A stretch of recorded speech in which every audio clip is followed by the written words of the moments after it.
hunch it was going to be one of those days when I might as well have stood in bed. The kind of a day when the telephone doesn't ring and there's nothing but bills and advertisements in the mail. But I was only half right. The telephone didn't ring, but the mail contained something besides bills and advertisements. The envelope was soiled and smudged and smelled of lubricating oil. My name and address had been printed with a pencil. The letter had been mailed in Manhattan the night before, but there was no return address.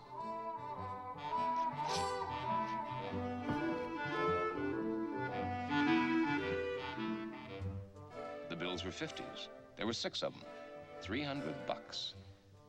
The note had been printed in a small, shaky hand. It read, "Find out what happened to a man named Joe Case, and you'll get $200 more.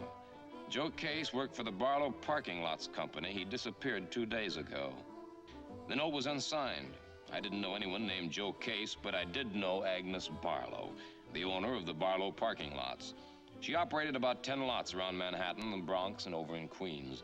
Her office was in a small midtown garage on East End Avenue. Agnes Barlow was known to most people as Babe. She got the name years ago when a gang of hoodlums tried to organize the parking lot owners around town.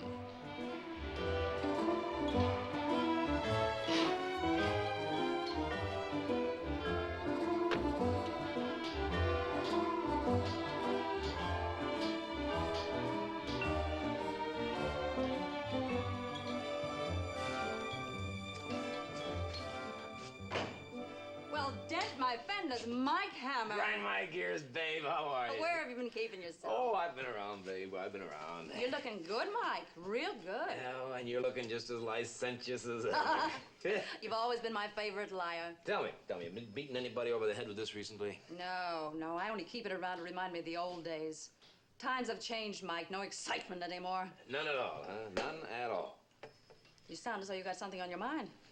Yeah, a guy who worked for you, or did. A man named Joe Case. What about him? He's disappeared. But didn't you know? All I know is he stopped coming to work a couple of days ago. Oh? Why are you interested in Joe Case? Well, here, I got this letter. Here.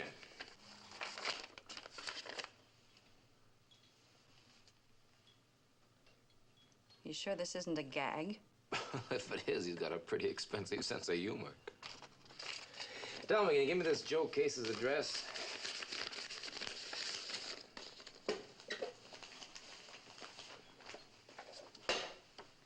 You can keep that. What lot does Case work at, Babe?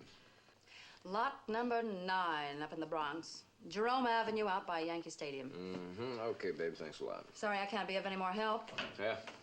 Mom, I need some help on these accounts, but I can come back later if you're busy. Roy, this is Mike Hammer. Mike, this is my son, Roy. Well, how do you do? Hi, how are you? My goodness. Roy's part of the business now, sort of a partner. Is that a fact? Good. Mike's been asking me about Joe Case. Seems he's missing. Yeah, I thought you might know something about it. All I know is he hadn't checked in the past couple days. Roy wouldn't know any more about Joe Case than I do, Mike. Well, it was good seeing you again. Yeah, I can tell.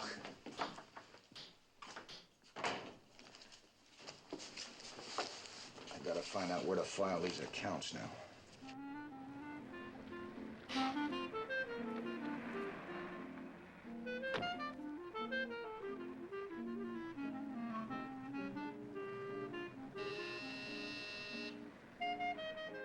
Joe Case lived in an apartment house not far from where he worked.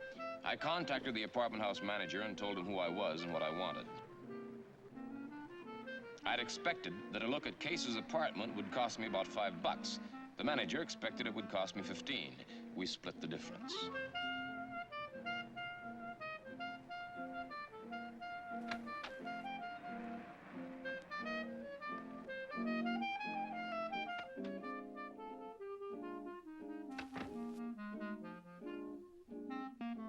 The apartment was a one-room and bath affair. It was small, untidy, and unrevealing.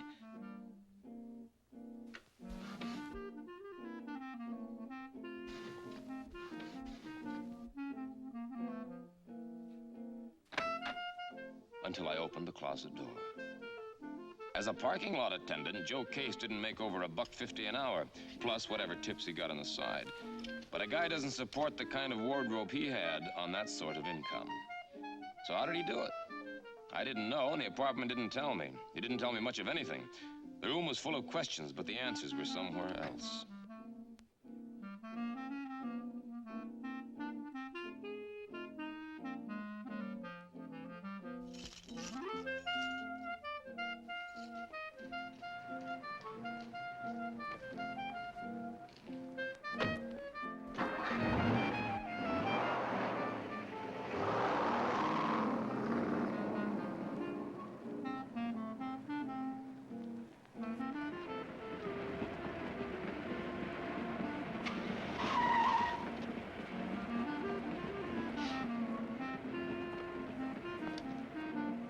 I got to the lot after it had been closed for the day.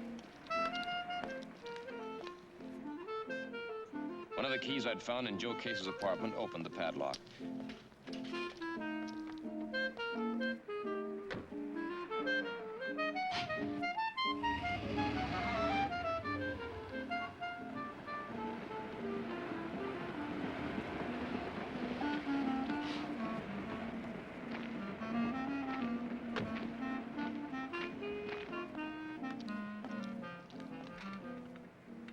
Another fitted the lock to the shack.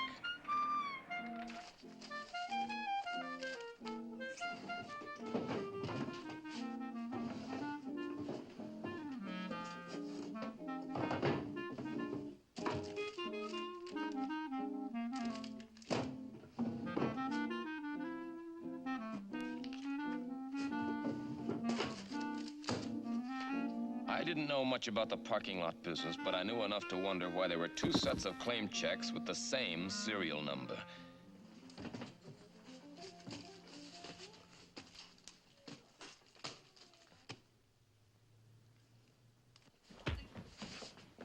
Blackie! Blackie!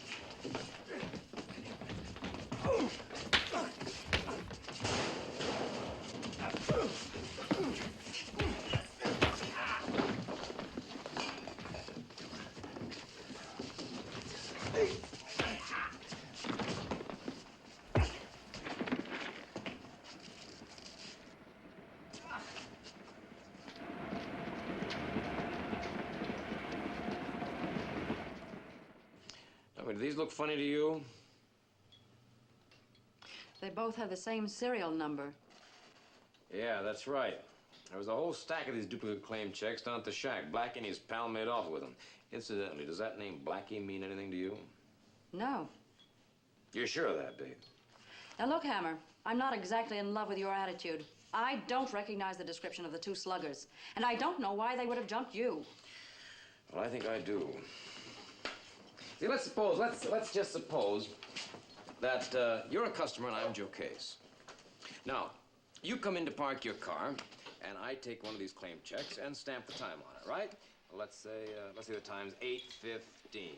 Okay? Now, 8:15. And I tear half of it away and give half to you, and you drive off, right? Now, I then take out the duplicate claim check and mark the same time on it, 8:15, and put it away. Now, let's say an hour goes by and you don't show up for your car. I then take the duplicate claim check out and stamp it 9:15 and put it away again. Now, let's say 2 more hours goes by before you come in for your car. Now, that makes it 11:15, 3 hours.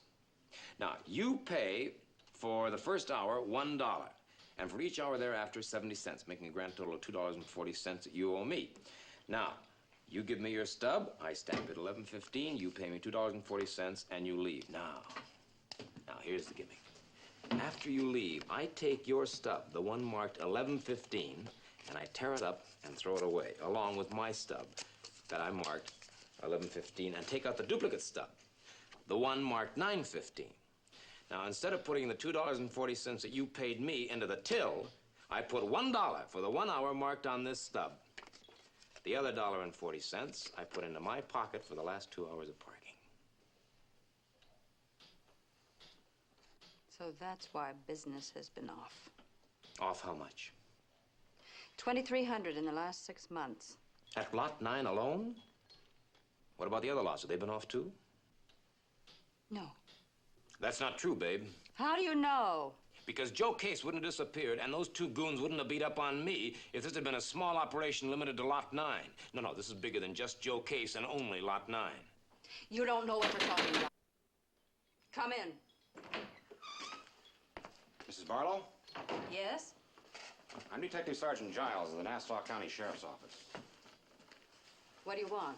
I'd like to talk to you about a man that I believe worked for you.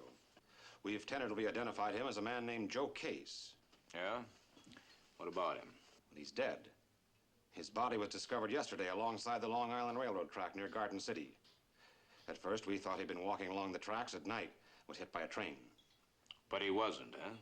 Well, he'd been run over by a train, all right. Sometime night before last, but he was dead at the time. The autopsy showed that he'd been beaten to death. Beaten to death? By several blows on the head with a heavy, blunt instrument.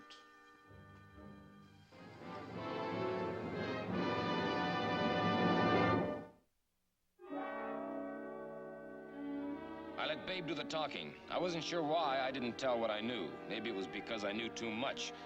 And I'm the kind of a guy who likes to be sure that all the lyrics have been written before I start to sing. Then you don't know anything else about Case's disappearance other than the fact he just didn't show up for work yesterday morning? No, that's all. Well, thank you, Mrs. Barlow, and thank you for this. I'm sorry if I bothered you. That's okay. Oh, by the way, that's quite a paperweight you have there.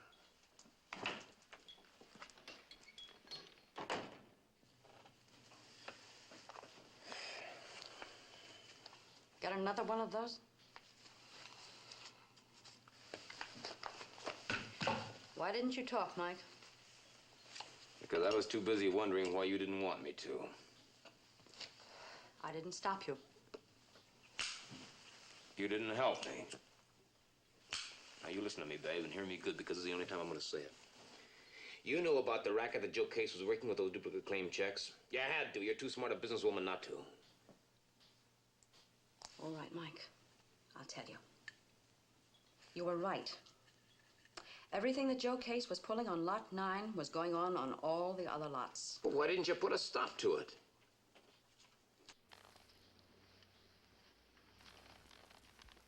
Because I started it. You... I don't get it. What do you mean? You were stealing from yourself? Not from myself, from Uncle Sam and the city and the state. I pay taxes only on the income reflected by the claim checks. If someone pays for 2 hours parking and we can run in a duplicate check showing only 1 hour, the money on the second hour is tax-free. Of course, it wasn't only all gravy on my part. I had to cut in Joe Case and all the guys on the other lots. How does all this tie in with Joe Case getting himself killed? I don't know. Oh, come on now, babe. I've told you everything I know, Mike, everything. Okay. Okay, babe, but I'm going out to Mineola tomorrow and talk to Sergeant Giles of the Nassau Sheriff's Office. Go ahead. I have nothing to hide. You could have fooled me. I'm in the clear as far as taxes are concerned, if that's what you mean. Yeah, how do you figure that? Because this dodge I have been trying has only been going on for the last 6 months. I haven't filed any false returns yet. Bully for you.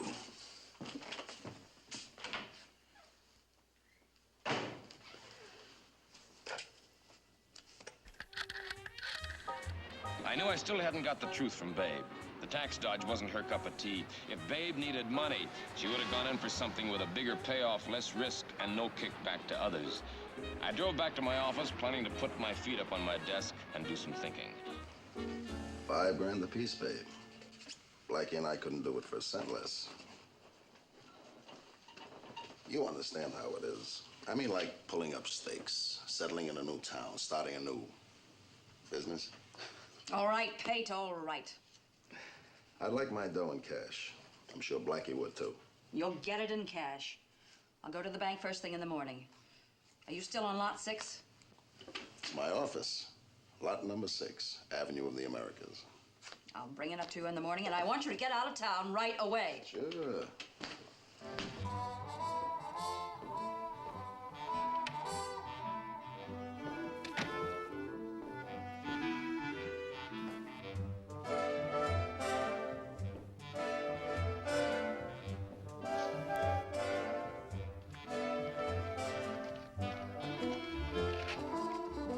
another message from my anonymous client.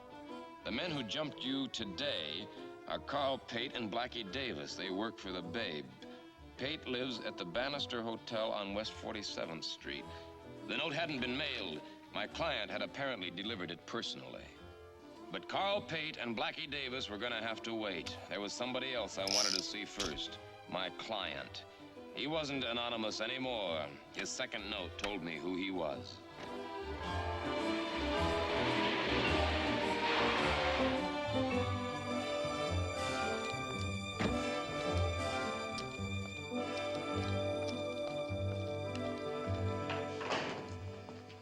If you're looking for Babe, she ain't in now. Well, it's not the Babe that I'm looking for now, old-timer. It's you.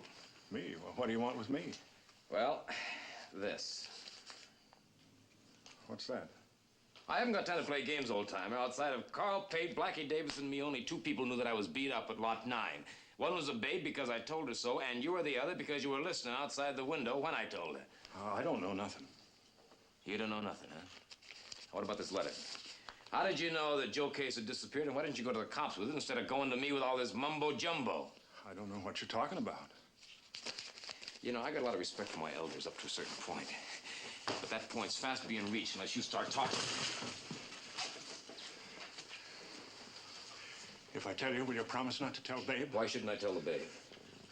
Because she'd kill me, that's why. What are you talking about? Oh, yes, she would. I know her better than you do. And how well do you know her? I was married to her once. You were what? I still am. I'm not Thorpe. My name's Sid Barlow. But you're supposed to be dead. Yeah. That's what the Babe wanted everybody to believe, even Roy. See, after Roy was born, she had all she wanted from me. Roy was everything, and I was nothing, or even less than that. So, finally, I just took off. Well, where you been keeping yourself? Oh, everywhere. About 3 months ago, I hit town here. I was sick and I was broke, so I went to the Babe For a handout? Yeah. She gave me a little dough on this job, but on the condition that I'd never let Roy know who I really am. You know what that can do to a guy? Being around your own son and him thinking you're nothing but just another bum. Yeah, I think I know what it means. What can you tell me about this Joe Case? Carl Pate and Blackie Davis took care of him. How do you know that? I heard Babe tell him to over on Lot 6. You heard that? Oh, no. Yeah, I went to pick up a car. I listened outside the office. And from what I heard, Case was asking for a bigger cut of dough from the Babe for the dough that she was getting from running them duplicate checks. Well, why didn't you go to the police? Because it'll be my neck if the Babe finds out I'm the one that talked. That's Babe now.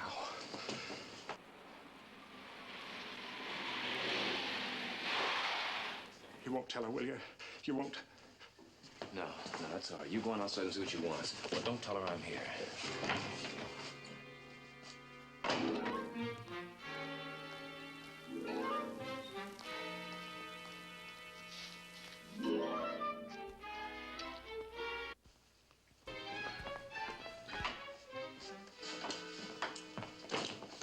Mom.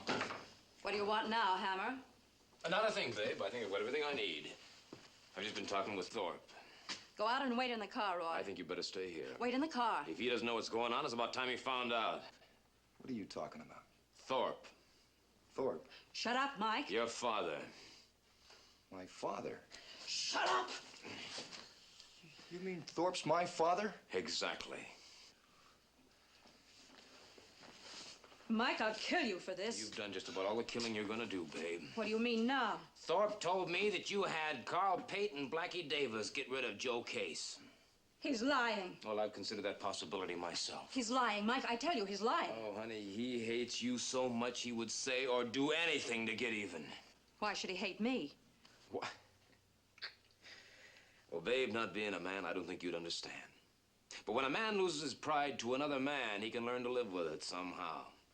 He can make excuses or justify it. But when he loses it to a woman, he's got to do something about it. Sid is nothing but a bum. He had to pay you back, and he knew how. Because he knew how far you'd go to shield Roy. To shield Roy? Roy!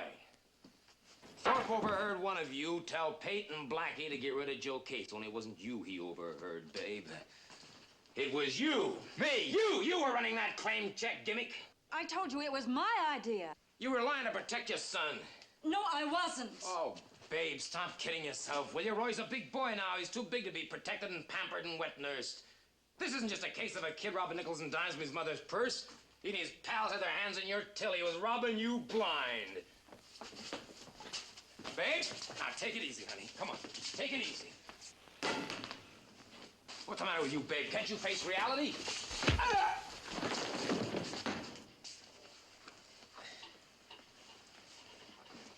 What are you going to do? Take Hammer out to Peyton Blackie. Before you give them $10,000 to leave town, they got one more job to do. No, Roy, no. Let go! No, you can't do this. I have to do it. Do you want to see me get the chair? No.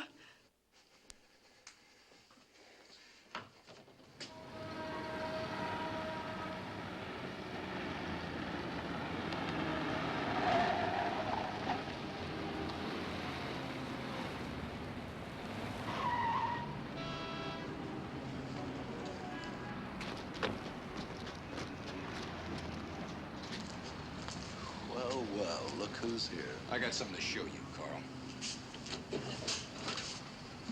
Hammer. You and Blackie got to get rid of him. Now, wait a minute.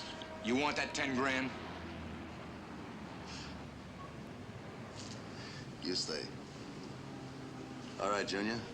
Papa's gonna show you how it's done. Come on.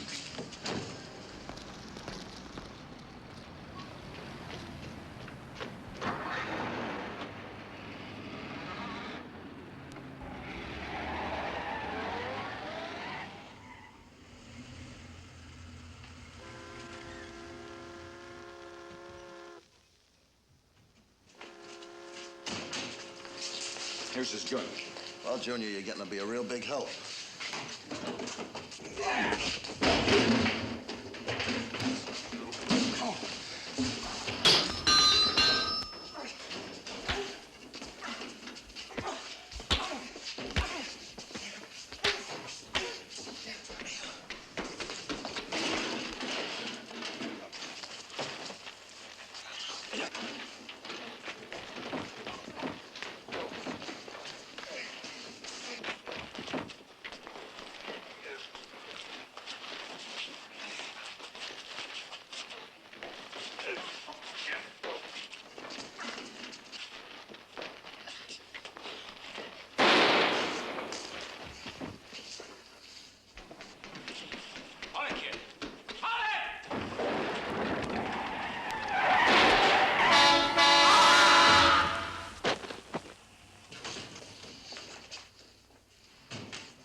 He's dead. Ah! Roy? Oh, Roy? Oh.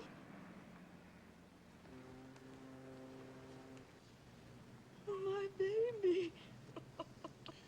How'd you and the babe get here? We followed Roy to the parking lot. Blackie told us they brought you here. I'll get the police. You killed him. Oh, you dirty, rotten, no good Bob. You killed him. Oh, my